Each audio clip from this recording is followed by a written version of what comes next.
Hi guys, FrostFangs here and welcome back once again to another Paladins video. This has been a hell to try and get working for me personally. As you may know, because I mentioned it in my last video, my usual recording rig and setup and stuff kind of bust, so I had to end up sending it off for repairs. It's on its way back now and it should be all up and running soon enough, and currently I'm having to try and get this all to run off a laptop that I hadn't really had any practice recording stuff off of before. So it took me a good little while to get this working. I've been sat here for like an hour and a half and it's finally seemingly recording. We're in the Paladins PTS for 1.1. I think this is what it's called. I think it's 1.1. If I'm wrong, I do apologize. We've got the new character, Furia. That's who I'm going to be covering today. We've got a new loading screen. We've got new menu music as well. We've got a bunch of cool skins that you're seeing here. This is the new event/bundle thing that we got going on. And in this, you have a Meave skin, which looks kind of cool, but it's also weirdly sexualized, considering Meave's meant to be like 9 or 11. I'm not sure, but it looks cool. I hope the effects are good on this.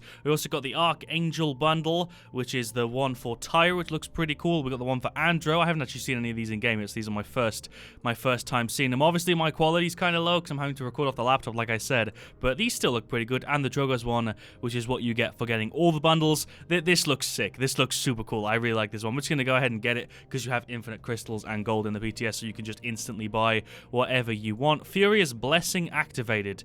No idea what that is. I don't know what any of this is. I didn't put any research into it. I guess I'm just unlocking stuff there. That's fine. And then I think you get these crystals as well for each bundle. You get 1,000 for buying all 3 of them to use in the shop. You get a loading frame. That's like a death thingy. I can't remember what it's called. So now I should be able to go to the store and get this, which is a skin that I've wanted for ages, the Divine Ceres one. You can now get it with 1,000, which basically means you have to buy the entire thing. There's also these quests, which I've done, apparently. I guess it's not working yet. And we have Rise of Furia, which is some sort of event, which is based on Team Deathmatch. I'm not sure. I'll get into that and explain all that in a different video further down the line. Today, I'm just going to stick to explaining Furia and showing you how she plays. She's a support character. Her tagline is Angel of Vengeance. She looks pretty damn cool. She looks like she's straight out of some sort of MMO from a couple years back, but I personally really like the way she looks. I think it's super cool. We've got the Golden Furia, which is the Iron Maiden is the recolor actually, and I really like the color scheme on this one. This is freaking fantastic. And then you got Golden Furia,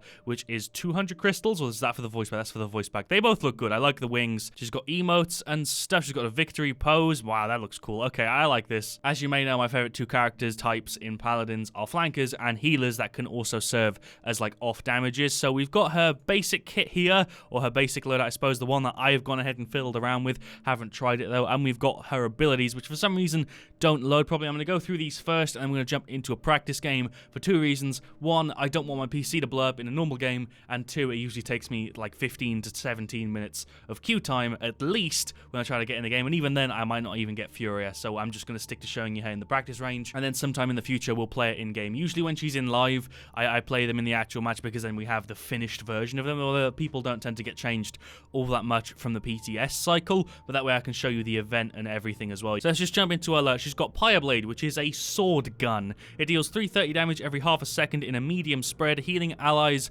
builds your Wrath resource, and increases your attack speed. Wrath decays over time. So basically you heal people and you get extra attack speed. I think by default she has 10 or 12 ammo, I'm not sure, but healing people buffs your attack speed, which is really, really nice. We got Kindle Soul, target an ally near your reticle and cast a heal that heals for 1,000 and then 500 over 2 seconds. So it's a mix between a Genos heal and a Ceres heal. You heal for like 1,000 up front and then you heal for 500, like 50 a tick over 2 seconds. So it's quite a nice heal. It's got a really small cooldown on it too. We have Wings of Wrath. Propel yourself backwards and fire 3 attacks that seek out enemies, dealing 200 damage each. It's basically like a Damba F but backwards, and you fire out 3 little projectiles that like seek enemies. I don't know what the range is like on it though. We have Pyre Strike, and this was one of the most interesting ones to me. Summon a beam of searing light that travels forward. Enemies caught in its path are stunned by 1 second and take an instant 400 damage along with 20 damage every 0.05 second they remain inside the beam. There's also a legendary card that makes this heal, but you can also use it as a damage ability if you want. Really, really strong. You can use this both ways, and I think it'll do a pretty good job. And her ultimate, which is a bit vanilla, but it's still kind of cool. Basically, you become untargetable for 2 seconds. You can't take damage or anything. Afterwards, your allies within 150 feet, which is a bit of a weird way to measure stuff because you can't really tell how big that is, but it's a pretty big range. You give them 30% bonus damage and 30% movement speed for 8 seconds. It says bonus weapon damage, which makes me think that it won't affect abilities, but I'm not sure. And the 30% bonus movement speed for 8 seconds. So it's kind of nice. 2-second immunity and then like a 6-second extra buff. It's not too bad. The legendary cards are the most interesting. She's got one that isn't that interesting, and she's got 3 that are really, really cool. So Cherish. Kindle Soul heals up to 50% additional health based on your allies' missing health. So this is basically the one you pick if you want to spam your right click as much as possible and heal characters who have bigger health pools. You won't notice this as much, I don't think, on the smaller characters, but on the tanks, that'll probably make quite a big difference. We've got Celerity, which is the most boring one. It basically makes your F hold an extra charge so you can use it twice if you need an extra escape. I suppose that'd be good if you were getting flanked a lot, but I wouldn't really see myself over picking this one. Solar Blessing is one of the most interesting ones, which makes your E also heal, and it heals for a hell of a lot. It's 300 health every 0.05, so that is a chunky heal, and I'm probably going to be trying that one today and also taking a look at how effective it is, because I feel like that heal is going to be absolutely immense, because it's not every half a second, it's every half of 10 milliseconds. It's every half of 0.1 second, which is a hell of a lot. Obviously, the damage is a lot as well, but it's only 20 in comparison to 300. That's like 15 times more. Is that right? Did I do maths correctly? And Exterminate also seems kind of interesting. So when Pyre Strike hits an enemy, it stops moving until its duration ends. I don't think it locks the enemy in, so it's kind of a weird way to play it, but I guess this could work, especially if you're trying to fight on the point a lot. These two, I'd say, are going to be the ones that I pick the most because it increases your heal a hell of a lot. So the loadout, the default one isn't too bad. It's kind of based around reducing cooldowns and healing yourself a decent amount because it makes your F and your right click heal yourself, as well as getting a bit of extra ammo and reducing the cooldown of it. Not too bad. The one I've gone for is a bit different, but this is one I want to try. So it basically makes your heal give people a 500 health shield for 2 seconds. You also reduce the cooldown of it by 1 second. Wrath decays a little bit slower. This is just to fill a card, an extra bit of ammo, and increasing the radius of Pyre Strike by 40%. Considering we're going to be using that as a heal, I'm interested to see how big the range is. So let's go ahead and pick Furia. Legendary card. Let's start off with Solar Blessing, because I'm interested to see how this actually plays. Her weapon looks pretty damn slick. She's got a pretty nice inspect going on. Got a little charm there. So she seems to have one of the longest inspects in the game, which is kind of interesting. She's got the little locket thingy there that's got the 2 little faces in it. It takes a little while to inspect your stuff. It's kind of nice. This is probably one of the more detailed inspects we've had in the game. So this is her weapon shot. Not a lot of recoil, if any. No, there's no recoil on that whatsoever. It looks like she doesn't actually shoot her sword, though. It looks like there's an underbarrel and a thing above the actual sword that fires, which is kind of strange. I don't know if that's actually going to affect where the bullets land. I don't think it will. Let's just spawn in 2 characters and see. Doesn't seem like it affects it all that much. It seems like it hits in the middle no matter what, even though they're in 2 different places. So that's nice. You don't have to try and move your aim every time you fire. You can see also in the bottom right, we've got a little bar. That's the wraith stuff for the extra attack speed. So let's use the F. That's the escape. It pretty much seeks out people. 600 damage is quite a lot. You can headshot with this as well. Also want to point out that the damage drop-off is pretty quick. It does lose the damage very, very quickly. So the heal is pretty beefy. It's got a really nice beefy animation to it as well. So there's the heal. You're able to pretty much spam it. You're able to nearly out-heal a Cassie. Nearly. You're not completely able to, but you nearly can. And there's the Q. It looks kind of strange. It seems to go for absolutely ages. I don't know if there's a card to increase the duration on it or not, but it seems to go for a pretty long time. I've got full attack speed now. My wraith's full. That's quite a big buff. It didn't say exactly how much it was, but there's a lot more attack speed than there was before. So let's see the Q. There's the Q. You basically slam your sword down on the ground and it throws that heal over. We are completely able to out heal that Cassie. The 500 shield's kind of nice. It basically means the person you're healing gets to absorb a free shot, and if we throw that Q down, the amount that heals is insane. Obviously the person you're throwing it at has to kind of stop so that you're able to heal them efficiently, but that is insane. Also, the cooldown on that heal is pretty short. The tick doesn't last that long, but it is a pretty good heal. That Q is just insane with this legendary card. The amount that heals is ridiculous. Obviously, we're increasing the range of it by a hell of a lot, so that'll take quite a big effect, but still, that's an insanely quick heal. That's probably the most you can heal in Paladins at the moment. 300 every 0.05. The duration isn't crazy, and as you can see here, the range on it's pretty big. It's not going to be easy to dodge, and the stun does last a good while. You can easily counter somebody who's trying to flank you with Furia. I feel like she's one of the most damaging healers we've had. If you imagine a Skye who just flanks you, you throw your Q down, you use your stun, you land a couple shots, and then you F away, that's a free a kill right there. Obviously, you can only do that every like 10 seconds or so, but a stun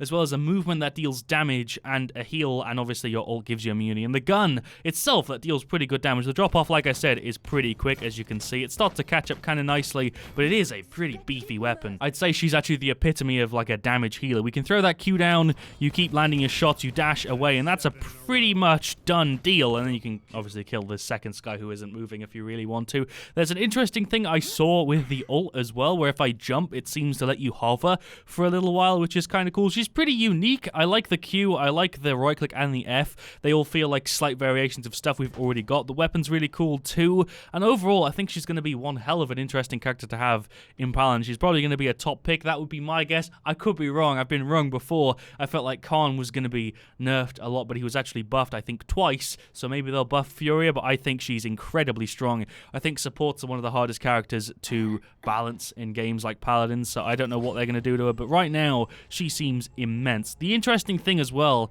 is the Q actually affects all levels, it seems. So if you're playing on a map that's got a lot of verticality, you could actually stun and heal multiple people at a time, because if I'd use it like this, you can see it's on the bottom, but it's also still hitting the top, which is kind of cool. She's got a hell of a lot of utility. The F as well is really, really nice. I could go ahead and change the legendary card. It also seems like the range on the F is nearly infinite. If I go all the way back here and use my F, you'll see it nearly goes forever. But that's the ult. You got a nice little thing up on your face, and then I guess I can just use it again. It seems like you actually fly whilst you activate it. That's really cool. The fact that you fly whilst that happens, I can go ahead and I'll show you what I mean with the F in just a second. Let me go ahead and show you the ult. You actually fly for the 2 seconds of immunity. So if I hit E here and then go ahead and, you know, just jump, you fly. So that could actually save you a couple times. I think if you're actually moving upwards when I activate it, it keeps going. Let me see. Yeah, it does. So you are able to actually fly. If you hit spacebar whilst you're jumping, you hit it. You keep going in whatever direction you're moving in. That's really cool. If I use the F here, this is what I was just talking about, you can see it actually seems to go nearly infinitely until it hits its target. So that's really cool. So maybe the one that gives you 2 charges isn't that bad if you're able to just spam it somewhere. But let's see how the locking Q works. Obviously, if your target's moving, this is going to be a lot less effective. But that 20 every 0.5 is actually significantly more than I thought it would be. The reason I thought it wouldn't be much is because it's 20 damage, but it's 20 damage like what, 20 times every second? Yeah, 20 times every second. So it's 400 damage a second, unless again I'm messing up my maths. It's 400 damage a second. So if we throw that, and how long does it last for? A decent while. It's like half, like maybe 3/4. That's nearly the entirety of Sky's health. Okay, so it's probably quite strong. The only downside is, again, you can just move out of it. It's not like it stuns them there, because if it did, that would be ridiculous. But if you throw that and then land a shot, and they just stand there, the stun's for 1 second, so you're guaranteeing like 400 damage, although it wouldn't really count on tanks because nearly all of them rock CC reduction. Still, seems like quite strong. This is definitely one that I'd take a look at, as well as these two. Favorite one's going to be Solar Blessing, because you just throw that heal down over there on your Nando, it'll go all the way through, it'll stop on who the first person it hits, and then it'll stay there and heal them for 300 every 0.5. So if we times that by 20, is that a 6,000 heal a set? I think I just did the math real quick in my head, but I don't know if it's right. So 0.05 times 20 would be 1 second, and then you obviously take 20 times 300. 6,000 heal a second. Your Q heals for 6,000 a second. I could be wrong, but judging at how fast we were healing that Nando, I'm led to believe that my maths aren't wrong. They could be. I'm honestly not putting too much thought into it, but that's kind of cool. So there we go. That's Furia. I don't really know what else I can say. She doesn't seem to walk. I don't know if that's just because I'm getting an animation bug. No, she actually does just somehow fly. I guess she's some form of holy character. I don't know, but I'll take it. It's kind of cool. Looks like she's T-posing, but I don't think she is. She has got like a little walk animation when you first land, and then she like lifts off. Don't really know what else I can say. I think I'll leave it here, and in the future, let me know what you guys want to see me cover in 1.1, or maybe I should just wait until it goes into live. I don't know. I'm interested to try the new game mode and some of the other stuff. I've shown you guys the skin, but I don't think there was that much balance in this patch, or at least nothing that's really worth me going into detail about. So thank you guys for watching. Leave a like if you enjoyed. Let me know your thoughts on Furia in the comment section down below. She's a really interesting character, and I'm going to definitely have some fun playing her when she comes into live. And as always, stay frosty.